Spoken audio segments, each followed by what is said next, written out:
बच्चों आज का ये जो वीडियो है, आज का वीडियो ये बहुत ही दिलचस्प वीडियो बनने वाला है। बच्चों आज का वीडियो दिलचस्प वीडियो क्यों बनने वाला है? क्योंकि इस वीडियो में मैं आपको इस सबक की कुछ बेसिक चीज़ों को समझाऊंगा, जिसमें मैं आपको ये बताऊंगा कि सही आदात की ज़र्ब के उसूल क्या है। साथ ही साथ मैं आपको ये भी बताऊंगा कि सही आदात की ज़र्ब के ये जो उसूल है, ये उसूल किस तरह से बने। क्योंकि बच्चों बहुत सारे टीचर्स क्या करते हैं, बहुत सारे टीचर्स सही आदात की ज़र्ब के उसूल तो बताते हैं, लेकिन सही आदात के ज़र्ब के ये उसूल किस तरह से बने हैं, किस तरह से बने हैं, ये वो नहीं बताते। तो मैं आपको क्या करने वाला हूँ इस वीडियो में, मैं आपको सही आदात के ज़र्ब के उसूल भी समझाने वाला हूँ और साथ ही साथ मैं आपको ये भी बताने वाला हूँ कि ये सही आदात के ज़र्ब के उसूल किस तरह से बने हैं। तो चलिए बच्चों, हम इस वीडियो की शुरुआत करते हैं। बच्चों इस वीडियो में हमको क्या करना है, इस वीडियो में हमको सही आदात के ज़र्ब के उसूल को समझना है। बच्चों सही आदात की ज़र्ब किस तरह से की जाती है? सही आदात की ज़र्ब बच्चों ये कोई नई चीज़ नहीं है, बल्कि सही आदात की ज़र्ब उसी तरह से जिस तरह से हम मुकम्मल आदात की ज़र्ब करते हैं। जैसे कि आप मुकम्मल आदात की ज़र्ब करना जानते ही है, तो सही आदात की ज़र्ब उसी तरह से की जाती है जिस तरह से मुकम्मल आदात की ज़र्ब की जाती है। बच्चों सही आदात की ज़र्ब में और मुकम्मल आदात की ज़र्ब में सिर्फ इतना ही फ़र्क है कि मुकम्मल आदात की ज़र्ब में अलामतों का ख्याल रखने की ज़रूरत नहीं होती है, लेकिन बच्चों सही आदात की ज़र्ब में अलामतों का ख्याल रखना ज़रूरी होता है। तो मुकम्मल आदात की ज़र्ब में और सही आदात की ज़र्ब में सिर्फ इतना ही फ़र्क है। ठीक है, तो चलिए बच्चों हम इस वीडियो की शुरुआत करते हैं।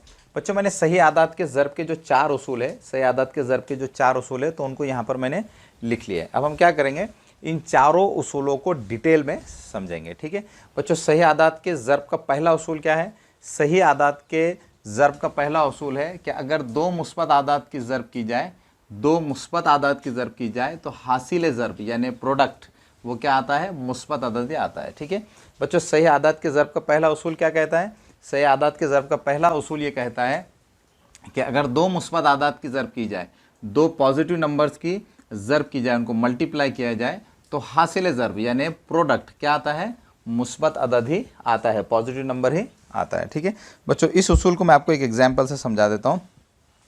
फ़र्ज़ कीजिए बच्चों, हमारे पास दो मुस्बत आदाद है, 2 और 4। ठीक है, यहाँ पर आप देख सकते हैं कि ये दोनों आदाद, ये दोनों भी आदाद, ये दोनों आदाद कौन से आदाद है? मुस्बत आदाद है। आप देख सकते हैं कि 2 से पहले कोई अलामत नहीं है, तो इसका मतलब क्या है? 2 ये मुस्बत आदाद है, एक पॉजिटिव नंबर है। इसी तरह से 4 से पहले भी कोई अलामत नहीं है, तो इसका मतलब क्या है? 4 भी एक मुस्बत अदद है यानी पॉजिटिव नंबर है। क्योंकि आप जानते हैं कि जिस अदद से पहले कोई भी अलामत नहीं होती है तो हम उसको मुस्बत अदद कहते हैं। ठीक है, अब बच्चों हमको क्या करना है? इन दोनों मुस्बत आदात को ज़र्ब करना है। ठीक है, अगर इन दोनों मुस्बत आदात को ज़र्ब किया जाए तो क्या जवाब आएगा? इन दोनों मुस्बत आदात को ज़र्ब करने पर जवाब आएगा 8। ठीक है, 2 चौक कितने होते हैं बच्चों? 2 चौक 8 होते हैं। तो यहाँ पर आप देख सकते हैं कि जब हमने दो मुस्बत आदात को, दो पॉजिटिव नंबर्स को मल्टीप्लाई किया, तो हासिल ज़र्ब यानी प्रोडक्ट क्या आया? एक मुस्बत अदद आया। बच्चों आप इस उसूल से पहले से ही वाकिफ़ है कि जब भी दो मुस्बत आदात को ज़र्ब किया जाता है, दो पॉजिटिव नंबर्स को मल्टीप्लाई किया जाता है, तो हासिल ज़र्ब यानी प्रोडक्ट हमेशा पॉजिटिव नंबर ही आता है, मुस्बत अदद ही आता है। ठीक है, तो बच्चों सही आदात के ज़र्ब का जो पहला उसूल है, इससे आप पहले से ही वाकिफ़ थे, लेकिन हमने रिवीजन के तौर पर इसको डिटेल में समझ लिया है। ठीक है, तो इस तरह से बच्चों हमने सही आदात के ज़र्ब का जो पहला उसूल है इसको समझ लिया है। बच्चों सही आदात के ज़र्ब का पहला उसूल क्या है कि जब भी दो पॉजिटिव नंबर्स को, दो मुस्बत आदात को ज़र्ब किया जाता है, तो हासिल ज़र्ब हमेशा क्या आता है? मुस्बत अदद आता है यानी पॉजिटिव नंबर ही आता है। तो चलिए बच्चों हम सही आदात के ज़र्ब का जो दूसरा उसूल है उसको समझते हैं। बच्चों सही आदात के ज़र्ब का दूसरा उसूल क्या है कि अगर एक मनफी अदद और एक मुस्बत अदद, एक मनफी अदद और एक मुस्बत अदद को ज़र्ब किया जाए, तो हासिल ज़र्ब यानी ज़र्ब का जवाब क्या आता है? मनफी अदद आता है। ठीक है बच्चों, सही आदात के ज़र्ब का दूसरा उसूल क्या कहता है? सही आदात के ज़र्ब का दूसरा उसूल ये कहता है कि अगर एक मनफी अदद और एक मुस्बत अदद को ज़र्ब किया जाए, तो हासिल ज़र्ब क्या आता है? मनफी अदद आता है यानी नेगेटिव नंबर आता है। ठीक है बच्चों, ये जो दूसरा उसूल है इसको भी मैं आपको एक मिसाल से समझा देता हूँ। बच्चों सही आदात के ज़र्ब का दूसरा उसूल क्या कहता है कि अगर पहला अदद मनफी अदद हो और दूसरा अदद मुस्बत अदद हो, तो उनका हासिल ज़र्ब क्या आता है? मनफी अदद आता है। ठीक है, देखिए इसको मैं आपको एक एग्जाम्पल से समझा देता हूँ। फ़र्ज़ कीजिए कि हमारे पास पहला जो अदद है वो मनफी अदद है। मैंने पहला अदद क्या लिया है? मनफी 2 लिया है। ठीक है, और दूसरा अदद कौन सा अदद होना चाहिए? मुस्बत अदद होना चाहिए। तो दूसरा मुस्बत अदद मैं ले लेता हूँ 4। ठीक है, तो यहाँ पर मैंने क्या किया है? पहला अदद जो है तो मनफी अदद लिया है और दूसरा अदद ये मुस्बत अदद लिया है। ठीक है, अब बच्चों सही अदद के ज़र्ब का उसूल क्या कहता है कि अगर पहला अदद मनफी अदद हो और दूसरा अदद मुस्बत अदद हो तो उनका हासिल ज़र्ब क्या आता है, मनफी अदद आता है। तो यहाँ पर हमने पहला अदद मनफी 2 लिया है और दूसरा अदद क्या लिया है, मुस्बत 4 लिया है। अब हमको ये देखना है कि इन दोनों आदात का हासिल ज़र्ब मनफी अदद किस तरह से आता है। ठीक है बच्चों, मनफी 2 ज़र्ब 4 का क्या मतलब होता है, मनफी 2 ज़र्ब 4 का मतलब ये होता है कि मनफी 2 को 4 मरतबा जमा करना है। बच्चों आप पहले से ही जानते हैं कि जब भी हमको किसी भी अदद को बार बार जमा करना होता है, किसी भी अदद को बार बार जमा करना होता है तो हम क्या करते हैं, ज़र्ब की अलामत का इस्तेमाल करते हैं। तो बच्चों अगर मैं मनफी 2 को 4 मरतबा जमा करता हूँ तो मुझे कौन सा अदद हासिल होगा। देखिए बच्चों यहाँ पर हम देखेंगे कि अगर मनफी 2 को 4 मरतबा जमा किया जाए तो हमको कौन सा अदद हासिल होता है। ठीक है, मनफी 2 जमा मनफी 2 जमा मनफी 2 जमा मनफी 2। ठीक है बच्चों, हमको यहाँ पर ये देखना है कि मनफी 2 को 4 मरतबा जमा करने पर कौन सा अदद हासिल होता है। ठीक है बच्चों, आप ये बात पहले से ही जानते हैं कि हम मनफी अदद को, नेगेटिव नंबर को ख़र्च के तौर पर फ़र्ज़ करते हैं, लोन के तौर पर फ़र्ज़ करते हैं। किसी भी मनफी अदद को, किसी भी नेगेटिव नंबर को हम ये फ़र्ज़ करते हैं कि उतने रुपए हम पर क्या है, क़र्ज़ है। ठीक है, तो बच्चों यहाँ पर मनफी 2 का क्या मतलब होगा, मनफी 2 का मतलब होगा कि 2 रुपये हम पर क़र्ज़ है। इसी तरह से इस मनफी 2 का मतलब क्या होगा, इस मनफी 2 का मतलब होगा कि 2 रुपये हम पर और क़र्ज़ है। इसी तरह से इस मनफी 2 का क्या मतलब होगा, इस मनफी 2 का मतलब ये होगा कि 2 रुपये हम पर और क़र्ज़ है। इसी तरह से बच्चों इस मनफी 2 का क्या मतलब होगा, इस मनफी 2 का भी मतलब ये होगा कि 2 रुपये हम पर और क़र्ज़ है।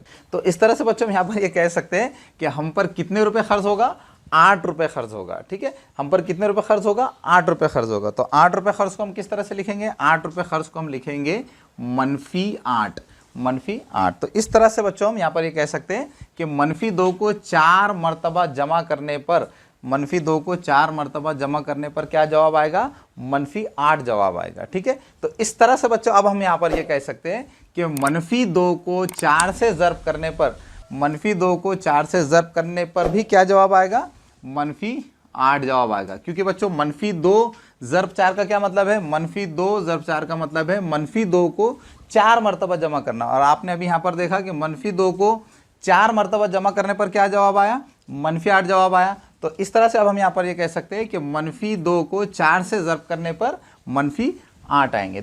तो इस तरह से बच्चों अब यहाँ पर ये साबित होता है कि अगर पहला अदद मनफी अदद हो और दूसरा अदद मुस्बत अदद हो तो उनका हासिल ज़र्ब क्या आता है, मनफी अदद आता है। तो इस तरह से बच्चों हमने सही आदात के ज़र्ब का जो दूसरा उसूल है कि अगर पहला अदद मनफी अदद हो और दूसरा अदद मुस्बत अदद हो तो उनका हासिल ज़र्ब मनफी अदद आता है, इसको हमने साबित कर दिया है। तो इस तरह से बच्चों हमने सही आदात के ज़र्ब के 2 उसूलों को डिटेल में समझ लिया है। अब बच्चों हम क्या करेंगे, सही आदात के ज़र्ब का जो तीसरा उसूल है उसको समझेंगे। बच्चों सही आदात के ज़र्ब का तीसरा उसूल क्या है, सही आदात के ज़र्ब का तीसरा उसूल ये कहता है कि अगर पहला अदद मुस्बत अदद हो और दूसरा मनफी अदद हो तो उनका हासिल ज़र्ब भी मनफी अदद ही आता है। बच्चों सही आदात के ज़र्ब का जो तीसरा उसूल है ये सही आदात के ज़र्ब के दूसरे उसूल का उल्टा है। यहाँ पर आप देख सकते हैं कि सही आदात के ज़र्ब का दूसरा उसूल क्या था कि अगर पहला अदद मनफी अदद हो और दूसरा मुस्बत हो तो उन दोनों आदात का हासिल ज़र्ब मनफी अदद आता है। और सही आदत के ज़र्ब का तीसरा उसूल क्या कहता है कि अगर पहला अदद मुस्बत हो और दूसरा मनफी हो तो उनका हासिल ज़र्ब मनफी अदद आता है। ठीक है, तो चलिए बच्चों हम सही आदत के ज़र्ब का जो तीसरा उसूल है उसको मिसाल की मदद से समझ लेते हैं। ठीक है बच्चों, सही आदत के ज़र्ब का तीसरा उसूल क्या कहता है, सही आदत के ज़र्ब का तीसरा उसूल ये कहता है कि अगर पहला अदद मुस्बत हो और दूसरा अदद मनफी हो तो उनका हासिल ज़र्ब मनफी अदद आता है। ठीक है, तो इस उसूल को समझने के लिए मैं क्या करता हूँ, पहला अदद कौन सा अदद ले लेता हूँ, मुस्बत अदद ले लेता हूँ। तो यहाँ पर मैं ले लेता हूँ मुस्बत 4 और दूसरा अदद मैं लूँगा मनफी अदद, तो यहाँ पर मैं ले लेता हूँ मनफी 2। ठीक है, अब बच्चों हमको ये देखना है कि पहला अदद अगर मुस्बत अदद हो और दूसरा अदद मनफी अदद हो तो इनका हासिल ज़र्ब मनफी अदद किस तरह से आता है। ठीक है बच्चों, अगर आप यहाँ पर इस मिसाल को और इस मिसाल को, अगर आप इन दोनों मिसालों को गौर से देखेंगे तो आपको पता चलेगा कि इन दोनों मिसालों में कुछ भी फ़र्क नहीं है। यहाँ पर आप देख सकते हैं कि इन दोनों मिसालों में आदात सेम है, यहाँ पर भी 4 और 2 है, यहाँ पर भी 4 और 2 है। यहाँ पर सिर्फ फ़र्क ये है कि यहाँ पर आदात की जो तरतीब है, आदात की तरतीब बदल गई। यहाँ पर आप देख सकते हैं कि पहले यहाँ पर मुस्बत 4 को लिखा गया है और फिर बाद में मनफी 2 को लिखा गया है। इसी तरह से इस मिसाल में पहले -2 को लिखा गया है और बाद में -4 को लिखा गया है। तो अगर आप इन मिसालों को गौर से देखेंगे तो आपको पता चलेगा कि इन दोनों मिसालों में कुछ भी फ़र्क नहीं है। यहाँ पर इन दोनों मिसालों में आदात सेम है, सिर्फ आदात की जो तरतीब है, इन दोनों मिसालों में सिर्फ आदात की जो तरतीब है वो बदली हुई है। और आप बच्चों ये जानते हैं कि रियाजी में आदात की तरतीब बदलने से जवाब पर कुछ भी फ़र्क नहीं पड़ता। जब भी दो आदात को ज़र्ब किया जाता है, चाहे आप उन आदात की तरतीब बदल कर उनका ज़र्ब करें तो उनके जवाब पर कुछ भी फ़र्क नहीं पड़ता। जैसे बच्चों एक आपको मैं मिसाल दे देता हूँ। जैसे अगर मैं आपसे ये कहूँ कि 3 को 4 से ज़र्ब करो, तो 3 को 4 से ज़र्ब करने पर क्या जवाब आएगा? 3 को 4 से ज़र्ब करने पर जवाब आएगा 12। ठीक है। इसी तरह से बच्चों अगर मैं आपसे ये कहूँ कि 4 को 3 से ज़र्ब करो, तो 4 को 3 से ज़र्ब करने पर भी क्या जवाब आएगा? 4 तिया भी कितने होते हैं? 12 ही होते हैं। तो इस तरह से बच्चों आप यहाँ पर देख सकते हैं कि आदात की तरतीब बदलने से, अगर आदात सेम हो तो आदात की तरतीब बदलने से जवाब पर कुछ भी फ़र्क नहीं पड़ता है। ठीक है। तो बच्चों जिस तरह से यहाँ पर -2 को 4 से ज़र्ब करने पर -8 जवाब आया है, तो इसी तरह से यहाँ पर 4 को -2 से ज़र्ब करने पर भी क्या जवाब आना चाहिए? -8 जवाब आना चाहिए। ठीक है। तो इस तरह से बच्चों हम यहाँ पर ये कह सकते हैं कि 4 को -2 से ज़र्ब करने पर क्या जवाब आएगा? -8 ही जवाब आएगा। यहाँ पर आप देख सकते हैं कि 4 को 2 से ज़र्ब करेंगे तो क्या आएगा? 4 दूनी 8 आ जाएंगे और फिर ये मनफी की अलामत को हम यहाँ पर लिख लेंगे। ठीक है। तो इस तरह से बच्चों, इस तरह से हमने यहाँ पर ये साबित कर दिया है कि अगर पहला अदद मुस्बत अदद हो और दूसरा अदद मनफी अदद हो तो उनका हासिल ज़र्ब, उनका प्रोडक्ट भी मनफी अदद ही आता है। तो इस तरह से बच्चों हमने सयादत के ज़र्ब के 3 उसूलों को डिटेल में समझ लिया है।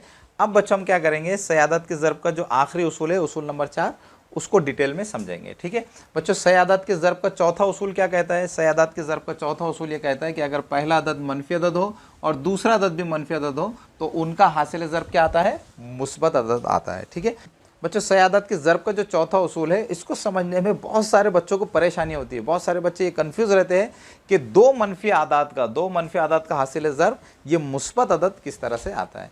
लेकिन बच्चों आपको परेशान होने की ज़रूरत नहीं, क्योंकि मैं आपको सयादत के ज़र्ब के इस चौथे उसूल को इतनी डिटेल में समझाने वाला हूँ कि आपको ज़िंदगी भर आपको ये कन्फ्यूजन नहीं रहेगा कि दो मनफी आदात का हासिल ज़र्ब मुस्बत अदद किस तरह से आता है।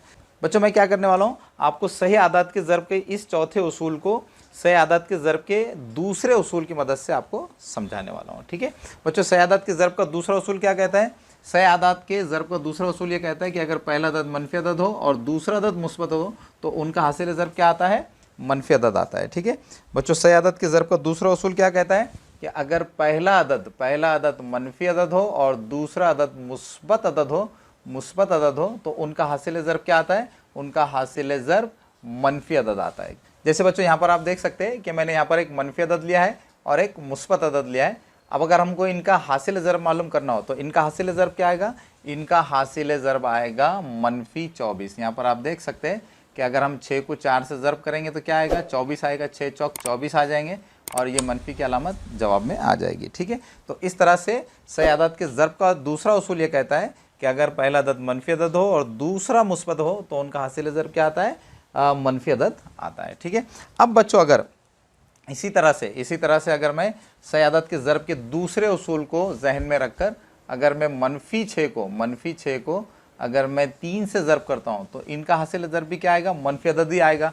6 तिया 18 हो जाएंगे और यहाँ पर ये मनफी की अलामत आ जाएगी। ठीक है। तो इस तरह से मनफी 6 और 3 का हासिल ज़र्ब भी क्या आएगा?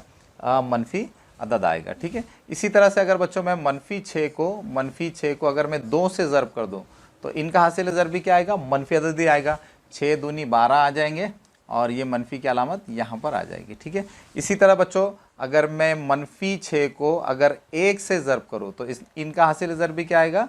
इनका हासिल ज़र्ब भी एक मनफी अदद ही आएगा। 6 को जब हम 1 से ज़र्ब करेंगे तो 6 एकन 6 होते हैं और फिर ये मनफी की अलामत यहाँ आ जाएगी। तो इस तरह से मनफी 6 और 1 का हासिल ज़र्ब ये मनफी अदद ही आएगा। ठीक है।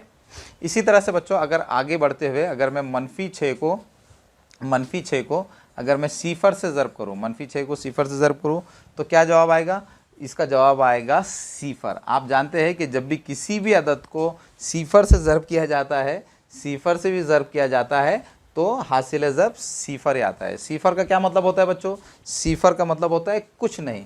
तो जब हम -6 को कुछ नहीं से ज़र्ब करेंगे तो क्या आएगा, कुछ नहीं आएगा। ठीक है, तो इस तरह से -6 को 0 से ज़र्ब करेंगे तो 0 जवाब आएगा। ठीक है, अब बच्चों अगर आप यहाँ पर ज़र्ब की इन तमाम मिसालों पर गौर करेंगे तो आपको एक बात पता चलेगी कि इन तमाम ज़र्ब की मिसालों में जो मज़रूफ़ फ़ी है, यानी जो मल्टीप्लायर है बच्चों, मज़रूफ़ फ़ी या मल्टीप्लायर किसको कहा जाता है, मज़रूफ़ फ़ी या मल्टीप्लायर यानी वो अदद जिससे ज़र्ब किया जाता है। तो यहाँ पर अगर आप गौर करेंगे तो यहाँ पर आपको पता चलेगा कि यहाँ पर इन तमाम मिसालों में, इन ज़र्ब की इन तमाम मिसालों में जो मज़रूफ़ फ़ी है, जो मल्टीप्लायर है, यानी यहाँ पर 4 है, यहाँ 3 है, यहाँ 2 है, यहाँ पर 1 है और यहाँ पर 0 है। तो अगर आप गौर करेंगे तो आपको पता चलेगा कि इन तमाम ज़र्ब की मिसालों में मज़रूफ़ फ़ी मल्टीप्लायर ये 1 कम होता चला जा रहा है। यहाँ पर आप देख सकते हैं कि इस मिसाल में मज़रूफ़ फ़ी 4 है, तो यहाँ पर ये 3 बन गया है, फिर यहाँ पर ये 2 बन गया है, फिर यहाँ पर ये 1 बन गया है और यहाँ पर 0 बन गए। तो आप यहाँ पर देख सकते हैं कि ज़र्ब की इन तमाम मिसालों में जो मज़रूफ़ फ़ी है, जो मल्टीप्लायर है, तो वो 1 कम होता चला जा रहा है। इसी तरह से बच्चों अगर आप इन तमाम ज़र्ब की मिसालों पर गौर करेंगे तो आपको एक और बात पता चलेगी कि इन तमाम ज़र्ब की मिसालों में हासिल ज़र्ब 6 से बढ़ता ही चला जा रहा है। यहाँ पर आप देख सकते हैं कि ज़र्ब की इस मिसाल में हासिल ज़र्ब क्या था, -24 था, लेकिन ज़र्ब की इस मिसाल में हासिल ज़र्ब क्या बन गया है, -18 बन गया। तो इसका मतलब क्या हुआ बच्चों, इसका मतलब ये हुआ कि यहाँ पर ज़र्ब की इस मिसाल में हासिल ज़र्ब में 6 का इजाफा हो गया। पहले हासिल ज़र्ब -24 आया था, उसके बाद हासिल ज़र्ब क्या आया, -18 है। और बच्चों आप ये बात जानते हैं कि मनफी आदाद में, नेगेटिव नंबर्स में जो अदद बड़ा नज़र आता है वो छोटा होता है और जो अदद छोटा नज़र आता है वो अदद क्या होता है, बड़ा होता है। तो यहाँ पर आप देख सकते हैं कि पहले हासिल ज़र्ब क्या था, -24 था, फिर क्या आया, -18 आया। तो इसका मतलब क्या हुआ कि हासिल ज़र्ब में 6 का इजाफा हो गया है। इसी तरह से बच्चों अगर आप आगे देखेंगे तो आप देख सकते हैं कि हासिल ज़र्ब में 6 का इजाफा होते चले जा रहा है। यहाँ पर आप देख सकते हैं कि यहाँ पर हासिल ज़र्ब -12 है, यानी 6 का इजाफा हो गया है। इसी तरह से यहाँ पर आप देख सकते हैं कि -12 से फिर हासिल ज़र्ब क्या आया है, -6 आया है, यानी इसका मतलब क्या है कि 6 का और इजाफा हो गया है। इसी तरह से आप यहाँ पर देख सकते हैं कि हासिल ज़र्ब 0 आया है, पहले हासिल ज़र्ब -6 आया था, फिर उसके बाद क्या आया है, 0 आया। तो इसका मतलब क्या है कि हासिल ज़र्ब में 6 का इजाफा होता चले जा रहा है, हासिल ज़र्ब 6 से बढ़ते ही चला जा रहा है। तो बच्चों आप इस बात को जहन में रखकर अगर आप -6 को 0 से एक छोटे मज़रूफ़ फ़ी से ज़र्ब करते हैं। बच्चों 0 से एक छोटा मज़रूफ़ फ़ी क्या होगा, 0 से एक छोटा मज़रूफ़ फ़ी होगा -1। ठीक है, तो बच्चों अगर आप -6 को 0 से एक छोटे मज़रूफ़ फ़ी से यानी -1 से ज़र्ब करते हैं तो हासिल ज़र्ब क्या आएगा बच्चों, शाबाश, हासिल ज़र्ब 0 से 6 बड़ा आएगा। और 0 से 6 बड़ा हासिल ज़र्ब क्या होता है बच्चों, 0 से 6 बड़ा अदद होता है -6। ठीक है, तो इस तरह से बच्चों यहाँ पर आप देख सकते हैं कि -6 और -1 यानी 2 मनफी आदाद का हासिल ज़र्ब क्या आ रहा है, मुस्बत अदद आ रहा है। ठीक है, इसी तरह से बच्चों अगर हम -6 को -1 से एक छोटे मज़रूफ़ फ़ी से ज़र्ब करते हैं तो हासिल ज़र्ब क्या आएगा। अगर हम -6 को -1 से एक छोटे मज़रूफ़ फ़ी से, बच्चों -1 से एक छोटा मज़रूफ़ फ़ी क्या होगा, -1 से एक छोटा मज़रूफ़ फ़ी होगा -2। तो अगर बच्चों हम -6 को -1 से एक छोटे मज़रूफ़ फ़ी से ज़र्ब करते हैं तो हासिल ज़र्ब क्या आएगा, हासिल ज़र्ब 6 से 6 ज़्यादा आएगा। 6 से 6 ज़्यादा क्या होता है बच्चों, 6 से 6 ज़्यादा होता है -12। ठीक है, तो इस तरह से बच्चों यहाँ पर यह साबित होता है कि दो मनफी आदाद का हासिल ज़र्ब क्या होता है, मुस्बत अदद होता है। दो नेगेटिव नंबर्स का प्रोडक्ट क्या आता है, पॉजिटिव नंबर आता है। तो इस तरह से बच्चों हमने सही आदाद के ज़र्ब के ये जो 4 उसूल हैं इनको डिटेल में समझ लिया है। अब बच्चों इस वीडियो के आखिर में मैं आपको बोनस पॉइंट के तौर पर सही आदाद के ज़र्ब के ये जो 4 उसूल है इनको आप किस तरह से आसानी से याद रख सकते हैं इसकी मैं आपको एक ट्रिक बता देता हूँ। ठीक है बच्चों, इन चारों उसूलों को याद रखने की ट्रिक क्या है, इन चारों उसूलों को याद रखने की ट्रिक ये है कि अगर दोनों आदाद की अलामतें सेम होगी, अगर दोनों आदाद की अलामतें सेम होगी तो उनका हासिल ज़र्ब क्या आएगा, मुस्बत अदद आएगा। जैसे यहाँ पर आप देख सकते हैं कि यहाँ पर दोनों अलामतें सेम है तो इनका हासिल ज़र्ब क्या आ रहा है, मुस्बत आ रहा है। ठीक है, इसी तरह से चौथे उसूल में आप देख सकते हैं कि यहाँ पर भी दोनों अलामतें सेम है तो उनका हासिल ज़र्ब भी क्या आ रहा है, मुस्बत आ रहा है। ठीक है, तो इस तरह से हम यहाँ पर ये कह सकते हैं कि अगर दो आदाद की अलामतें सेम हो तो उनका हासिल ज़र्ब क्या आएगा, मुस्बत अदद आएगा। ठीक है, इसी तरह से बच्चों अगर दोनों आदाद की अलामतें अलग अलग हो, जैसे यहाँ पर आप देख सकते हैं दूसरे और तीसरे उसूल में, दूसरे और तीसरे उसूल में एक मनफी अदद है, एक मुस्बत अदद है, एक मुस्बत अदद है, एक मनफी अदद है। तो यहाँ पर आप ये कह सकते हैं कि अगर आदाद की अलामतें अलग अलग हो, अगर आदाद की अलामतें अलग अलग हो तो उनका हासिल ज़र्ब क्या आएगा, मनफी अदद आएगा। ठीक है, तो इस तरह से बच्चों आप आसानी से याद रख सकते हैं कि अगर दोनों आदाद की अलामतें सेम हो तो उनका हासिल ज़र्ब मुस्बत आएगा, अगर दोनों आदाद की अलामतें अलग अलग हो तो उनका हासिल ज़र्ब मनफी अदद आएगा। ठीक है, तो इस तरह से बच्चों इस ट्रिक की मदद से आप इन चारों उसूलों को आसानी से याद रख सकते हैं। तो इस तरह बच्चों हमने सयादत के ज़र्ब के क्या उसूल है इनको बहुत डिटेल में समझ लिया है, और ये उसूल किस तरह से बने हैं इनको भी हमने डिटेल में समझ लिया है। बच्चों मुझे पूरी उम्मीद है कि आपको सयादत के ज़र्ब के उसूल समझने में बहुत मज़ा आया होगा। अब बच्चों आखिर में आपसे रिक्वेस्ट है कि अगर आप हमारे चैनल पर नए हैं तो हमारे चैनल को सब्सक्राइब कीजिए, अगर आपको हमारे वीडियोस पसंद आ रहे हैं तो हमारे वीडियोस को लाइक कीजिए और दूसरे बच्चों को भी शेयर कीजिए ताकि आपकी तरह दूसरे बच्चों को भी फ़ायदा हो सके।